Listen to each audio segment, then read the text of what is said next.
I don't say we aren't able to be empathetic, but we skip over it or we have on blinders to it for some reason. And I think that gap creates all sorts of dangers, both in culture as well as like leadership. Business is messy and unpredictable. Sometimes lonely. So lonely. So lonely. And inspiration can often come from really weird places. We pick up where the bullet point blogs and the highlight reels leave off. We start with the stories. Welcome back to So Here's My Story. I'm Jodi. I'm Elliot. And I have a cold. Yes, you do.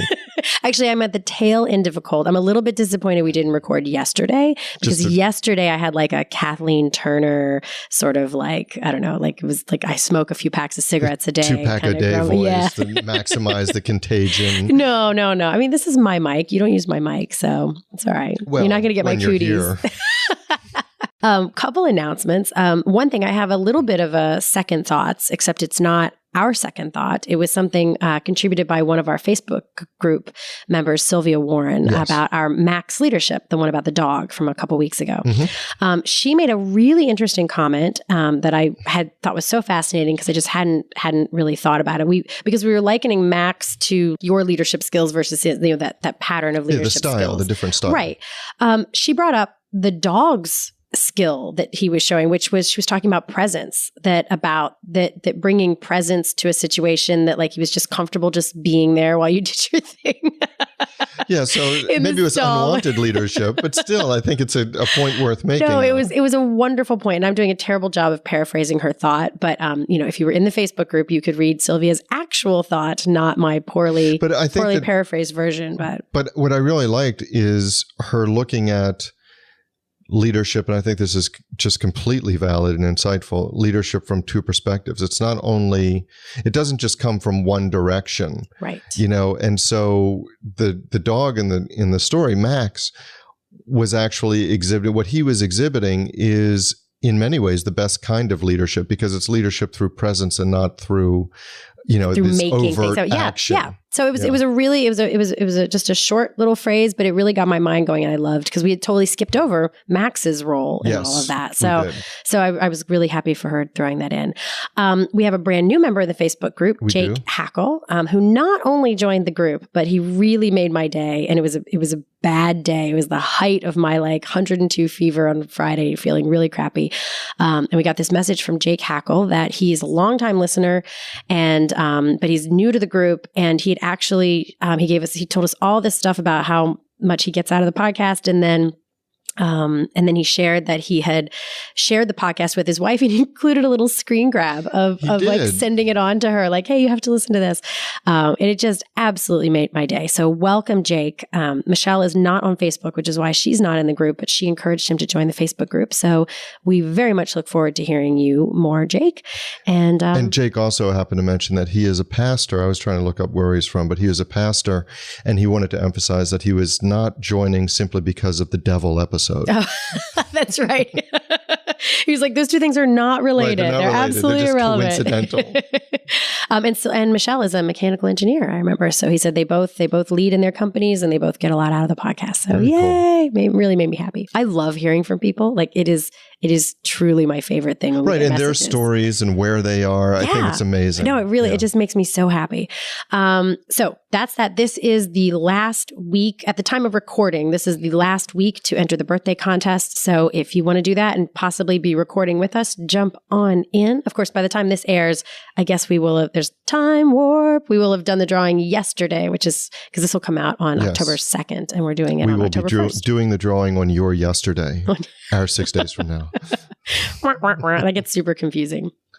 Anyway, so let's get going, shall we? Yes, let me thank our sponsors, Tom Loveland at Mind Over Machines, Cat's Copy, the architecture firm of GWWO, and Marycraft Staffing and HR Solutions. And you have a story. I do. So here's my story. It actually has to do with me being sick, but I have to zoom back a couple of weeks because this illness that befell the Hume household. Do you zoom back?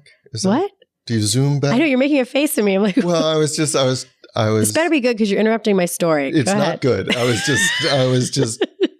taken aback by your zooming back. I think you can zoom back. I thought you just pull back. Just sit back and listen to my story. Zoom in. Are you done? Yes, I am. Okay. We're going to zoom back a few weeks to, because this illness that has befallen the Hume household did not start with me or my husband. It started with my son, who had it probably 3 weeks ago, and, sinus pressure, just a really bad cold kind of thing. He did have a fever. And then my daughter had it, as is typical, it goes from kid to kid, and then eventually the parents get it or not. But the funny thing is, or not funny thing, side note, this story is going to make me sound like a terrible parent, but there's a leadership lesson here, I believe. So when my son had it, he was really complaining about the headache and my nose is so stuffed up and my head hurts. And then my daughter got it, and she really took it to a new level, like, oh, this hurts, And I will admit, while I tried to outwardly demonstrate empathy and whatnot, if I'm admit, inwardly and possibly sometimes also outwardly, I was kind of rolling my eyes. I'm like, dude, it's a cold. You're going to live. It's not that big of a deal. Because it just, from the outside, it presented like an everyday cold. Like, yes, your nose is stuffed up. It's okay. Like, yeah. And that was kind of my way. I'm like, okay, guys, we're really milking this for a little more than it deserves. And, I sort of, that was sort of my internal dialogue. Then I got the cold. And I have to tell you, it was almost like a mini flu, sort of. It was the most miserable, achy, painful, relentless headache that would not go away. Like, I could feel my pulse beating in my teeth, like my eyes hurt and they were super swollen. It was absolutely miserable. And all I could think of was like, and then Paul got it and he's like, this is terrible. I'm like, we're the worst parents ever. Because once we had it, we realized how awful it was. And I felt so bad because it was way more than like your normal everyday cold. It was far more painful and far more brutal. And because it was almost like a tiny flu. It felt more like a flu. Anyway. And so I got to thinking while laying in my deathbed this weekend about empathy. and in general, I think of myself, I would like to even say I'm sort of known as a very empathetic person. I tend to be very empathetic in general, except apparently when I'm not.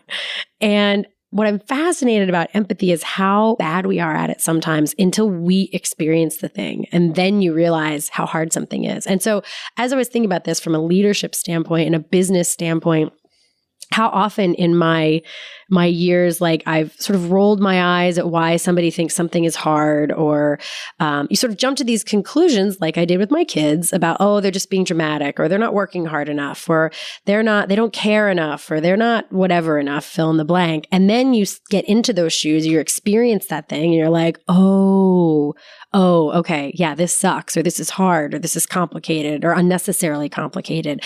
But for some reason, sometimes, I don't say we aren't able to be empathetic, but we skip over it, or we have on blinders to it for some reason. And I think that gap creates all sorts of dangers, both in culture as well as like leadership. Well, I think that there are a couple reasons for the blinders. One may be a lack of knowledge, or, a lack of knowledge, lack of experience, lack of information. And one of the examples that comes to me is when we switched banks. And we don't have very complicated banking. We have 3 accounts. We have an escrow account. We have what we call a partners account, and then we have an operating account. We pay the payroll out of partners. Operating account is just our everyday operating. That's it. That's whatever. And so when I switched banks after we'd been with one bank for a number of years, geez, for my admin people, you would have thought the world was ending. And I was getting very impatient with this as they would go, well, okay, but okay, we'll make it work out. We'll get it worked out. And I was like, what? This is my internal dialogue. What is the big deal? Right. Switch the bank. Right. Until I started through various meetings figuring out, we have 3 accounts, but we have like 1,000 automatic transactions and credit cards coming in and things coming out. Right. And you have to link to this and all of these vendors, and this is how we do it. And you don't even know what they are because they're all hooked up. Right. So, and we've got clients paying by ACH and clients paying by this. Right. And we have to notify all these people. It's far more complicated than just we have 3 accounts. Far more complicated than we have 3 accounts. And I minimized it. And like you, I consider myself to be fairly empathetic. And frankly, in my profession as a lawyer, I'm like really at the top echelon. You mean compared to other lawyers? Compared to other lawyers. Absolutely.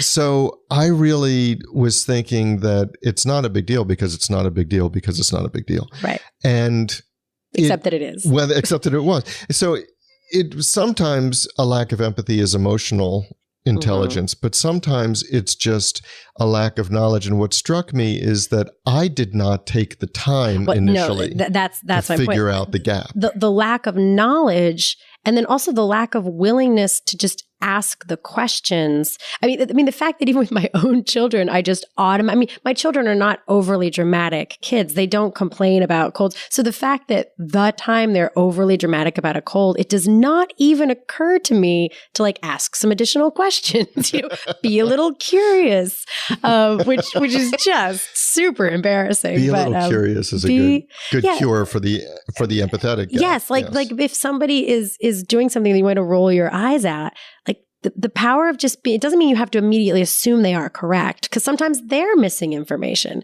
but just being a little bit curious instead of just overtly judging them like I did my children. But that's the other part of it, because you were judging, well, I don't want to blow it up larger than it is, but in that moment you're judging your kids because they're being overly dramatic or they're going mountain climbing over molehills, whatever it is. And in that moment I was judging my admin for just, you know what, she's just being lazy. Because we think we know. Like I think I know what a basic cold is. I'm like, basic colds are basic colds. I've had a million, you've had a bunch.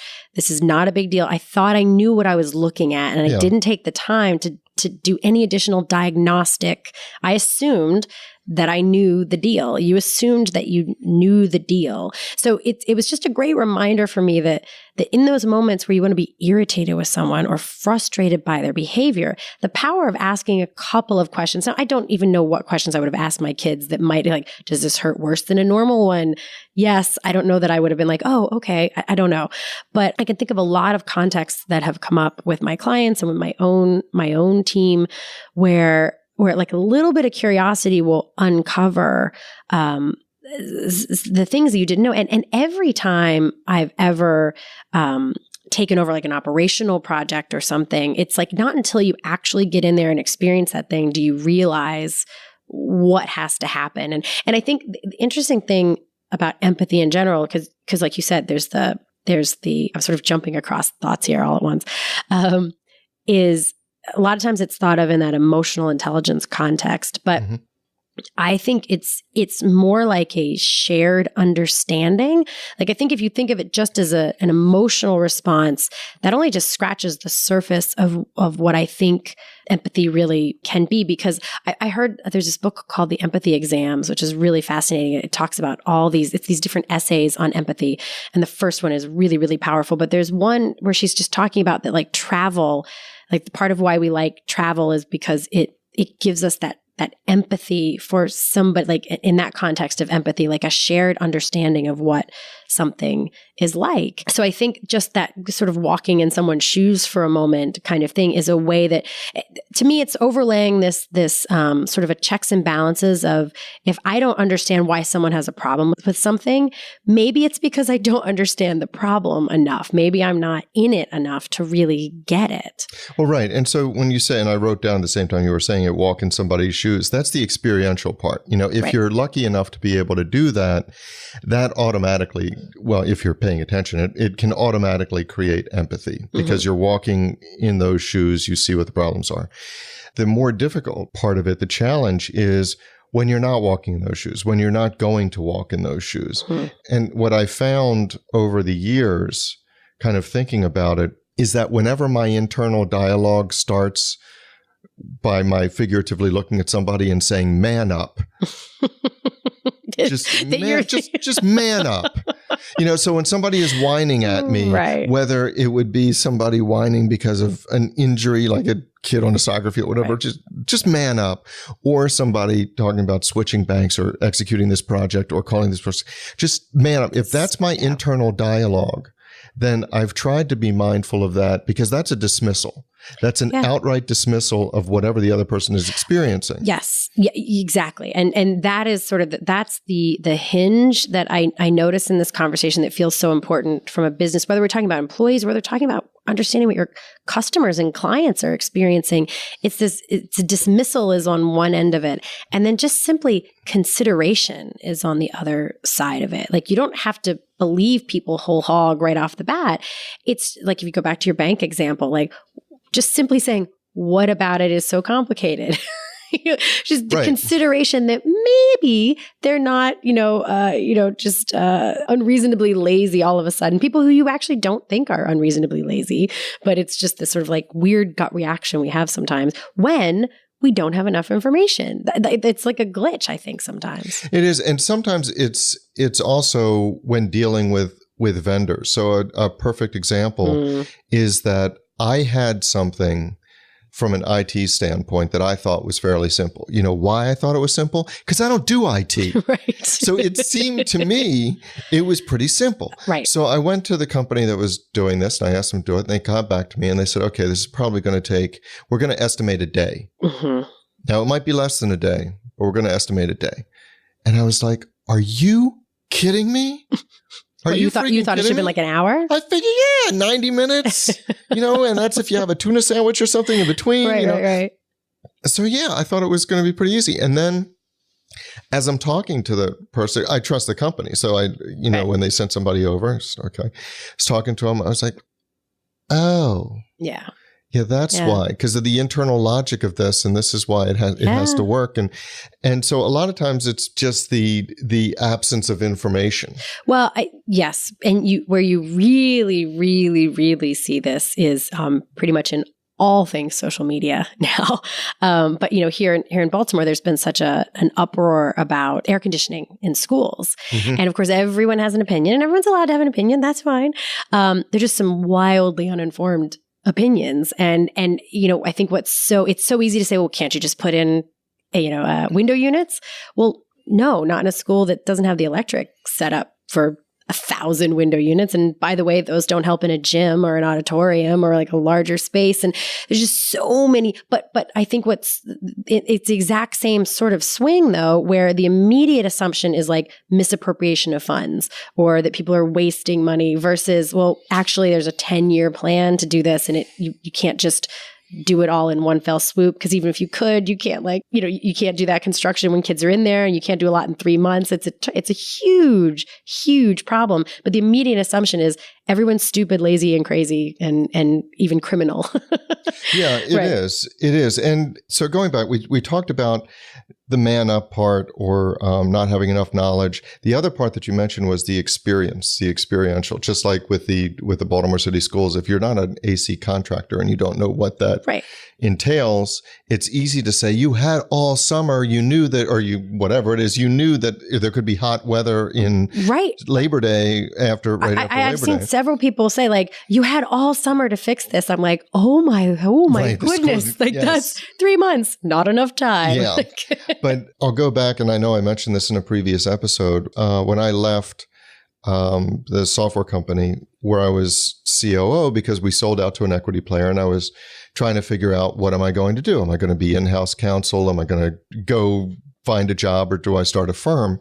So it was before I started this firm in 2002. I was interviewing for jobs, and I was talking to one of the receptionists while I was waiting for the interview. And we were just chatting, and she said, I think that interviewing for a job is something that everybody should do, maybe just once, but everybody should do. And I said, why? She said, because it just reminds you what it's like when, it keeps you humble. Yeah. And it's right. I mean, she was absolutely correct. Well, a friend of mine just came back from a week-long Italy trip with her small 5-year-old son. And she and I were talking on the phone, and she said, it was a great trip, but I'm just exhausted. It was great, but everything is like, ever so slightly traumatic, like the simplest of things. And I said, oh, I totally agree. When I lived in Belgium for a year, and then when Christy and I went to Italy in May, I was talking about this, how just even the simplest things in a country where you don't speak the language, like just trying to order a sandwich is like a little bit stressful. Not like, like bombs coming down around your head stressful, but it's stressful. And so you come home and you're like, oh, I can just order a sandwich. I can just find the bathroom, or I understand how the train schedules work, or whatever. Like that lack of it, you just sort of, there's this light layer of like PTSD from travel in countries where you don't speak the language sometimes. And it's interesting. I've often thought if more people were like forced to travel, there'd be a lot more empathy in the world, just because you get thrown into an experience that you don't understand, and you can't not have more empathy for all sorts of people, coming from different places and whatnot. But no, and one of the most eye-opening experiences I had, and it reminds me of walking through things the way your customers see it, is when I worked for a lot of years with an attorney in my firm who was in a wheelchair. And so we would try cases together, but he would always have to go to the courtroom, the specific courtroom, well in advance, because there were certain courtrooms, particularly in the older courthouses, where he just couldn't maneuver. He couldn't get to the witness. Right. He couldn't get to the clerk to give an exhibit. Watching him try and open a door when you're sitting in a chair and you've got to kind of open it if it comes towards you, an inch back. Yep. The whole, it's excruciating to watch. Yeah. I mean, and he's got it down to a science, but it's excruciating. So that was one thing that I became so much more aware of, the routes that you have to take, watching him go into a restaurant. And the fact that you even have to think about it. Yeah, like for you, it's autopilot. You can go wherever you want. Right. Like, and he would have to go into a restaurant. They would say that they have a handicapped entrance, but it's through the kitchen. Right. And so you have to get through there. But the other thing is, talking about simple jobs. So I decided in our suite in the back door, I wanted to make it easy for him. So we would get one of those buttons for a handicap where you hit it and the door opens. Mm-hmm. So I just asked the landlord to put that in. And so the contractor who was tasked with this came over and he says, I have a couple questions. And internally I'm like, just get me a button. You've seen the button. Inside it's a big thing. You just slap it. It might have the little guy with the wheelchair thing. Okay. You just, whatever. But his questions were, well, it's a lot more involved if it always opens, like if it's locked, if the door is locked. Do you still want it to open, or does he have to use the key in the lock? Gotcha. Back up, hit the button, and then it opens. Right. Yeah. Or what kind of latch do we have? Because are you always going to have it, propped open a little bit so it just swings? Or does it have to kind of turn that latch and then swing? Right. And where is he? And you're like, I don't know. And I was like, I don't know. I didn't know any of those things, but I had to actually go to the attorney and say, these are the questions. I don't know what would make this easier. Yeah. But even knowing enough, and I didn't, I had to be beaten around the head and neck to learn this, but even knowing that I did not know enough was a huge leap forward for me. Right. Well, it's funny that the other thing that I don't know why my mind popped to this is, but while you were talking, maybe I got bored and my mind wandered. That happens to me all the time. I don't think that was it, but because I was listening. The friends of ours when I was a kid. Okay, maybe a little. Friends of ours as a kid. This is, in case anyone's, this is not the excerpt to pull out and say, hey, this is what So Here's My Story is about. He was a doctor. He was a surgeon, actually. And he had to be hospitalized for a pretty immediate emergency surgery. And it was eye-opening for him suddenly being a patient. And he was really disturbed at some of the things that he just never paid attention to. This is a William Hurt movie. Huh? This is a William Hurt movie. No, well, maybe not this one. Was your friend William Hurt? No, you're just trying to derail my story because of what I just said. No, this is friends of mine when I was little. Okay. But he was freaked out by like them talking over each other and that they would talk to each other about other things when he was there because they were just going about their day. And anyway, so that's my story.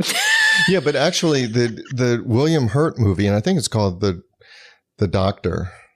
could be called the patient. That would make sense. It could be, either one. Yeah. But he was a brilliant surgeon. Okay. And he would refer to patients as the hematoma or interesting. the stroke in room 411. See, our friend wasn't a brilliant surgeon. He was just a surgeon. Whatever. So. Yeah. So it's completely different. Completely different. But it went through his experience and led to, spoiler alert for the movie, for those of you who haven't seen it in the last couple decades, it led to his actually creating a program in the hospital. Now you see those, and they're required in medical schools, where the doctors or aspiring doctors have to be patients for a weekend or whatever, and they have to get the tests, and they have to be treated by the nurses and be treated by staff exactly as the patients are. Yeah. The first essay in this empathy exams book is so fascinating because it's all these people are hired as patients, and you have to understand like the psychology of that person, about what you would share, what you wouldn't share based on their basic backstory. And that they're basically training the doctors both in just basic things, but also it's essentially an almost empathy training, because you have to be able to understand that like certain personality types wouldn't share something unless you asked a certain way or something like that. It's really, really fascinating if you're interested in empathy. But here's the real question though.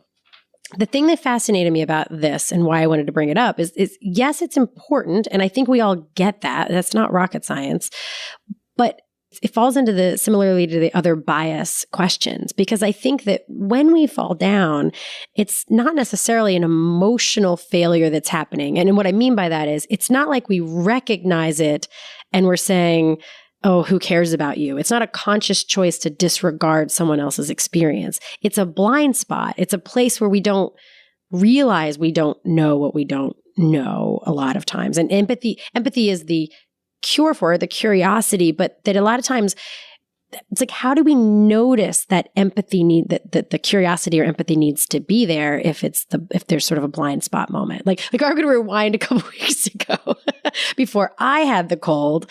Like how do you notice that you're maybe lacking in that awareness? Well, I think that for me, like I said, when I hear my inner dialogue referred to man up, I mean, right. Which is a horrible statement anyway, regardless, it's always mean and but what it is toxic is certainly saying, rub dirt on it. It's certainly saying that you're making too much of whatever it is, so I'm going to dismiss it.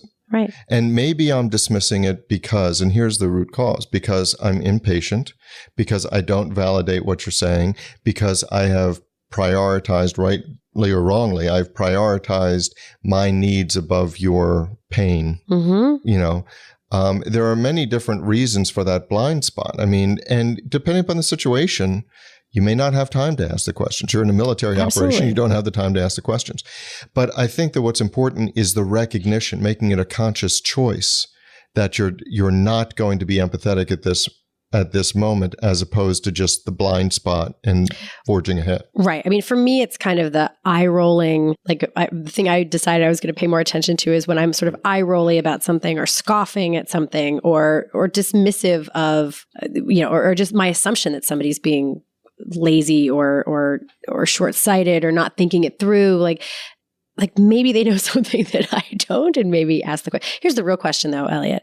How much empathy do you have for the fact that I have now gone well over 30 minutes without grossly sniffing in the microphone, despite the fact that I have a really bad cold? Not empathy. I have no empathy for that, but I do have just a ton of admiration.